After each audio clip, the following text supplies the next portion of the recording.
Good morning, afternoon, whatever it happens to be. Let's take a look really quickly at last week. And I had quite a few people who, for whatever reason, didn't turn in this assignment, which is greatly concerning. If you're not able to work through the material for this assignment, it's going to get increasingly difficult. So if you did not turn in this assignment, and you also happen to tune into the webcast or look at these videos, then please email me very quickly. We can come up with some remediation, but the reality is this material, much like math, if you don't know how to do addition and subtraction, it becomes harder to do any kind of addition, subtraction, anything in the future. So last week we wanted to do a coin flip, and what I looked at is I found several of them that were really good examples, and I kind of compiled them together. And so this is an example that was done by a couple of students. So we have to import the random. That library has to be imported. Up here we should have some blurb and some comments, and I edited out all the comments and didn't put any in here, and we should have some to explain. Putting your name in there is always a good idea so I know who it is that's doing the work. We set all our variables, so heads, tails, and in this particular case we're using a count. We set those all like to 0. So in case we run this again, or we just initialize those variables, and it's a good practice. Well, we know how to do a while loop. And so we're going to use a while loop. So while the count is less than 100, we're going to then assign the value to a variable called coin. And again, these variable names can be, independent, whatever you would like. Very descriptive is good. Not 137 characters is good. And we use the random range. You could do the random integer. Both methods will return a very similar result. And so in this case, we know that we're going to have two variables returned. And remember, the computer starts counting at 0. So the 0 becomes our option for this. So if coin is equal to 0, then you increment the heads variable. Else, you increment the tails variable. We increase the count no matter which option we use. And then that loop cycles through again. So it runs 100 times. Run. Yes, we'll run it. Let me run it inside of here. Jumped out of the window. So in this particular case, it ran 100 times. So we can add that up to double check. And it had 49 heads, 51 tails. If we run it again, we may end up with something slightly different. Oddly, we got the same number. Interesting. Let's just try it again. One more time. Okay. And so notice now we're 47 and 53. Somewhere around a 50-50. But due to randomness, it's going to be a little different. So in this program, we could change that. If we wanted to do this 1,000 times,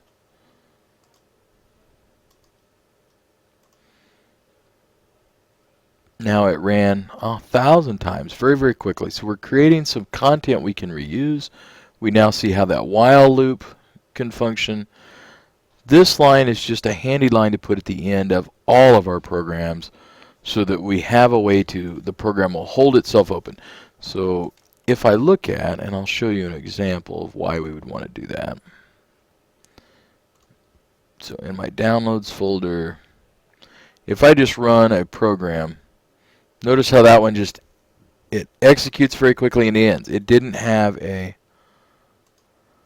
this line in it to hold that program open. So if I just try to execute the program from that .py file, it ran through, it calculated right, it did everything right except for it doesn't hold itself open. And so that's all that does, is keep the program from closing and closing that window also. Now if I run it inside the editor, it works fine. But if I send it out to somebody else to use, they're not going to necessarily have that editor available to be able to utilize.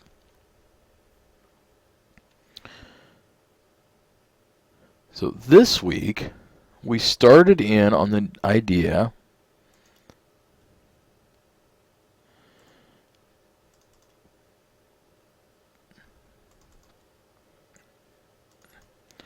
so we're going to add to our repertoire of knowledge and skills, and we're going to start out looking at chapter 4. And 4 lists a lot of interesting things that we're going to look at, some new terminology, and one of the first things we're going to look at is something called a for loop. So we can create a loop, and loops all do the same thing, but we can utilize some different loops to make them easier for some of our functions. We could make a for loop or a while loop or any of these do everything we want it to do. So one of the games we're going to create in this chapter as we work along is a word jumble. So we're going to look at some loops that are a little differently.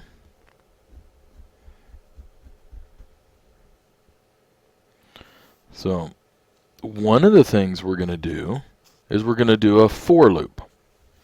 So if we know exactly how many times we need to execute a loop, we can create a for loop.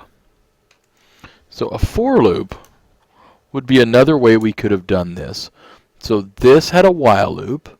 Well, we could do instead a for loop. So for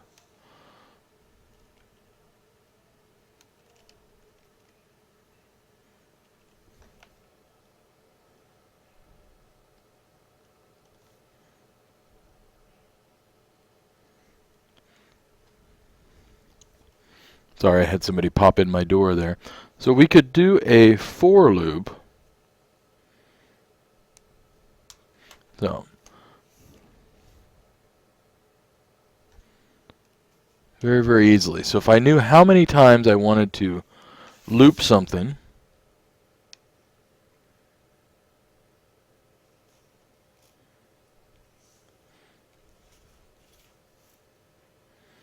so we could say for I in range 10, and that's going to actually run everything that's indented here 10 times. So very, very, very easy. It gives us a quick way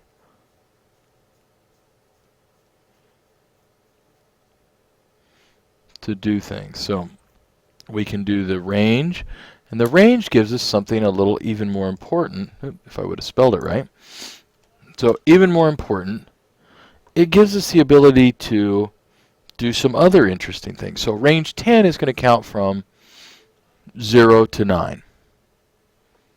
Well, maybe that's not what we want to do. Maybe we want to count by threes. As we're writing some kind of a math program and we want to write by threes, we can do that also. So we can do a range where we're going to say from 1 to 27 by threes.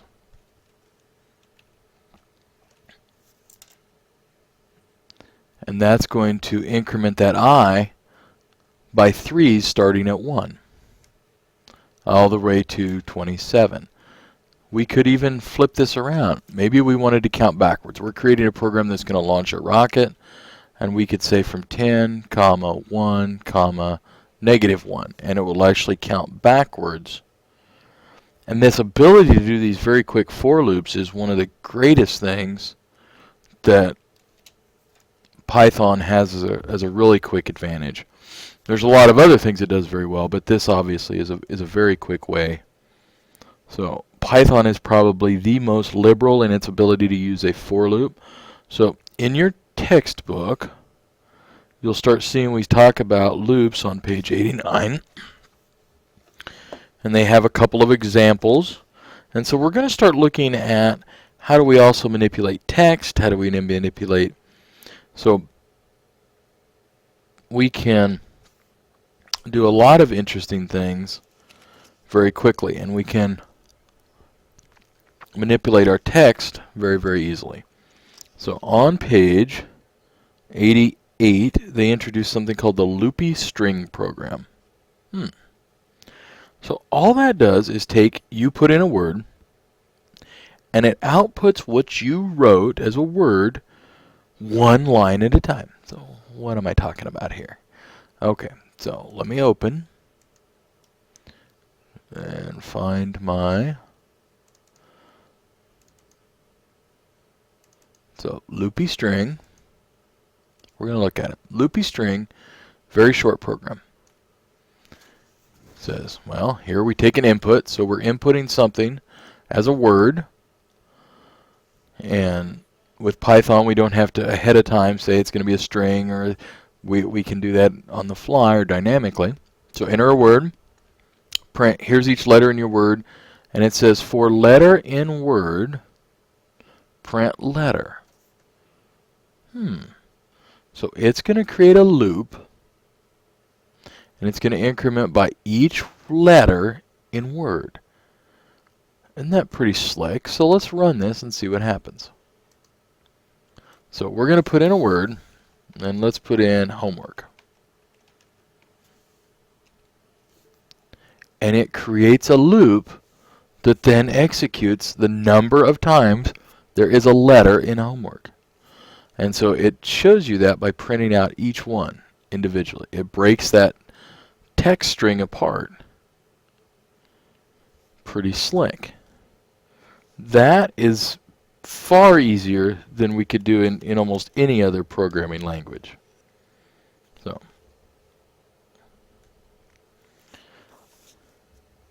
we can do that with numbers. We can do that, so make sure you look at on page 91. There's an example of the counting by fives, in that case counting backwards. So we can make our loop very, very flexible. Now, one of the things I know I've harped over and over and over again about descriptive variable names. Well, we're going to have descriptive variable names, except there's a couple of variable names that in programming we use all the time. And we use them all the time. And generally, a loop, because we try not to, and sometimes it happens, but we try not to nest more than about 3 layers deep. And so we use I, and then we use J, and we use K as pieces of our loop all the time. So they're very, very common to use. So if you see a loop using those variables, it is descriptive to us. That means it's a counter in a loop most commonly. So on page 92, we look at how do we count forward. And so we can create a quick loop. So let's delete this. I don't need my IJK there.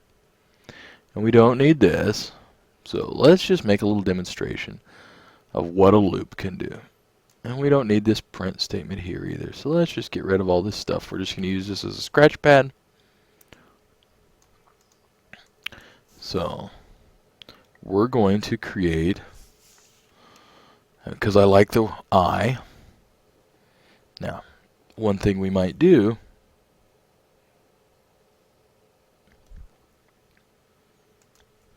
let me show you here. Print I. And so we're going to create our loop, and we're going to say for I in range,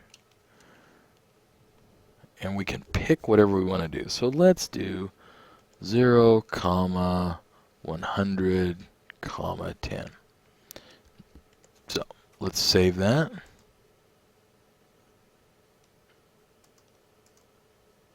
I'm going to save as a different name, so Scratchpad. Save it. Yeah, that's fine. We'll save it there. There, scratch, chunk. And oh, hold on here.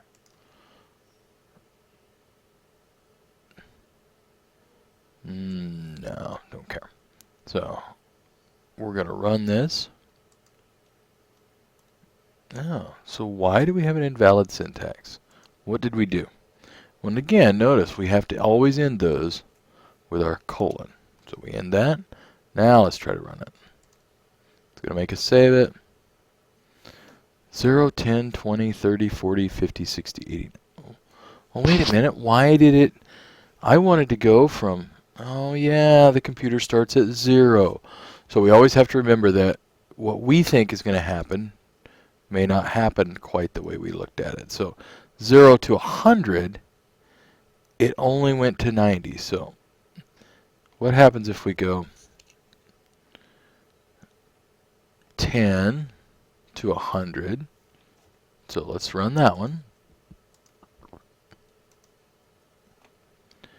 10, 20, it doesn't get that last 100. So how could I fix that? Well, I wanted to display all the numbers too. So let's see now if that runs.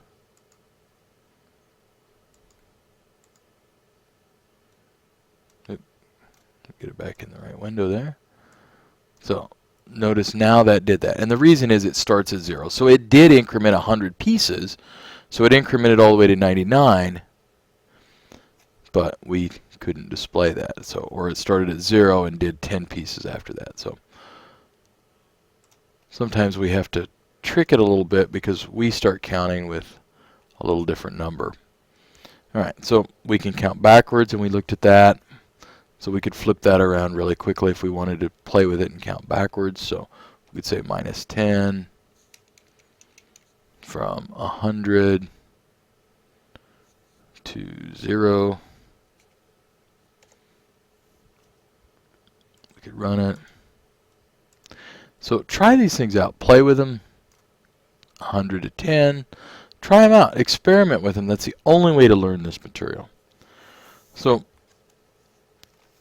everything inside, when we create a variable, we talk about something called a sequence. So one of the things we might want to do is we take in a piece of text and we might want to look at something, maybe the length of it.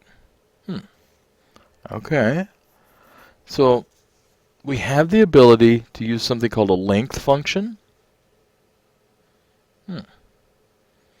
So a length function gives us the ability to see how long our string text is. So we can use the same way we've done something else. So we could say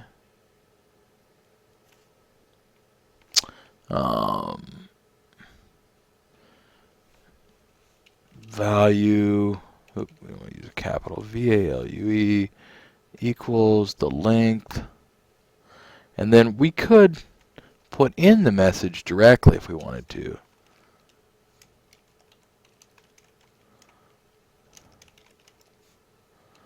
We can pass in a variable, and notice if we printed then,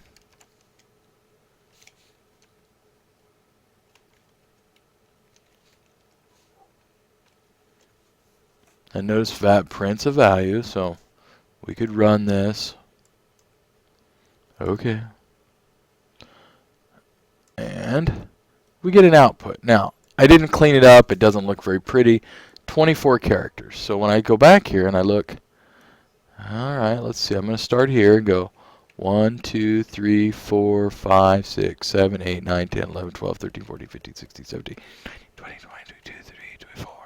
24 characters. Great. And notice because that's a text string, it also includes those blank spaces. They do take up space. So the length function, it's kind of an interesting function.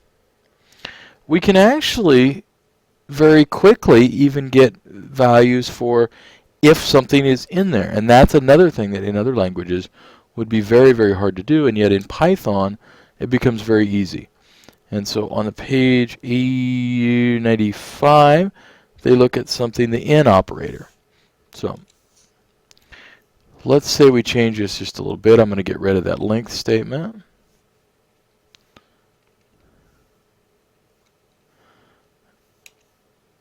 So I could assign value. Look how I can just quickly change value to become a text string. And so I could actually use then if s,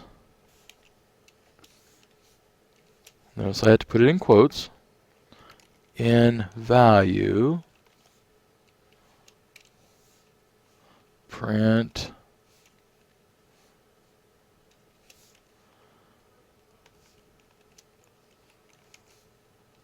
now I've done something wrong. Chunk. Remember, always we have to put print statements. It's a function.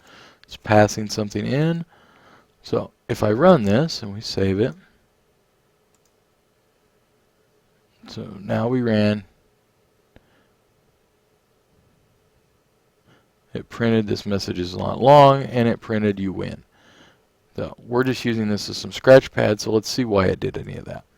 So we printed value, and we assigned value to this message is not long, so it prints that.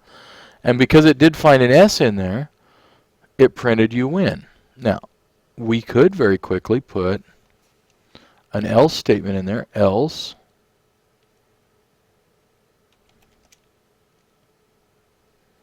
and you could do that and say else print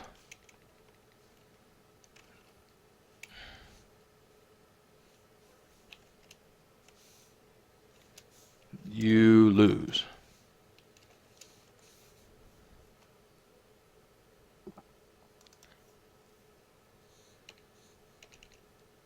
Yeah.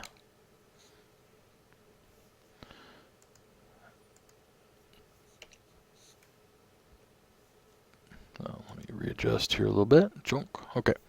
So in this particular case, let me get rid of some of this extra goodies here that we don't need. We don't really need it to create a loop. We've looked at that. So if S is in that value, well, let's look up Z, because we might be curious about Z. So we're going to run that. And it says, oh, you lose. Well, there's no Z, so you would naturally lose there. So again, that in function, that's kind of an interesting thing for games to be able to use. Well, if I know the length of my message, so in this case it's 24, I can take that length and I can slice through and I could get, say, the 5th character. So that would be kind of interesting. I could reassign those values and scramble this up. So I could put the first value here. So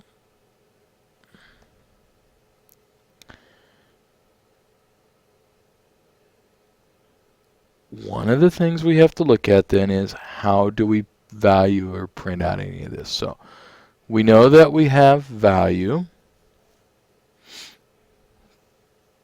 So we could do a print statement. Now, the key to getting into side of that, we have a couple of issues. We can't find a character outside of that. So if we've indexed this and we know that it's 24 characters long, remember that's 0 through the numbers 23. So if we try to index or reference position 24, we're going to have some issues. So always we have a print function. And so we're going to print value. Now if I just stopped here and closed that parenthesis, we would print that entire message. This message is not long. We're going to print character number 4. Well, let's say number 3. So 0 through 3. So I'm going to print 3. And notice I use these square brackets. So let's see what happens. If I'm guessing correctly, it's going to go 0, 1, 2, 3, and it's going to print an S out there. So let's see if it does. Okay, and notice it printed out that S. Now I could have confused myself. If I would have done 4 like I originally thought, it would have been 0, 1, 2, 3, and 4 was actually this blank space there. So we could change that to 23, and it should print out that G. So we can start to create some word games and some word scrambles pretty easily. So make sure you work through the book and you're trying these. So on the bottom of page 97, it cautions you that if you try to index, so if I tried to do number 24, now again, that is outside that string, so we'll see what it actually does. Run. Okay. And it says, oh no, you have an error because that string index is out of range. In other words, we were looking for position 24, but remember we started counting at 0.